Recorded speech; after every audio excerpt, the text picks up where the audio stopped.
എനിക്ക് മടുത്തി കോട്ടസ് ജീവിതം. ഇവിടുന്ന് എങ്ങനെയെങ്കിലും ഒന്ന് രക്ഷപ്പെടാന്ന് വിചാരിച്ച താനൊന്നും ഒരു കാലത്ത് സമ്മതിക്കത്തില്ല. ഈ കഷ്ടപ്പാടൊന്നും ഒരു കാലത്ത് തീരാൻ പോകുന്നില്ല. എടി, നമ്മുടെ ജീവിതം മാറാൻ പോവാ. ഞാൻ കള്ളം പറഞ്ഞൊന്നുമല്ല. നീ നോക്കി. നീ ഇനി ഇതിന്റെ ഒന്നും പുറകെ പോകാതിരിക്കുന്നേ നല്ലത്.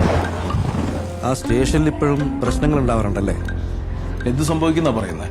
സാറേ, പോലീസുകാർ ആരെങ്കിലും ഒക്കെ സസ്പെൻഷനിലാവും. അത് മാത്രമല്ല, സ്റ്റേഷനിൽ 174 കളിയായിരിക്കും സാറേ.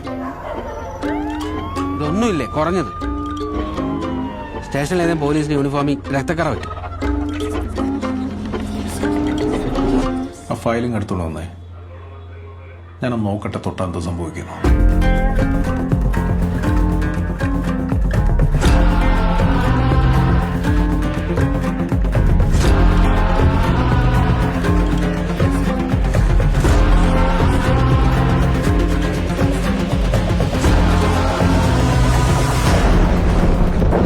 ആ ഫയലിൽ തൊട്ടാ എന്ത് സംഭവിക്കുമെന്ന് നീ പറഞ്ഞു?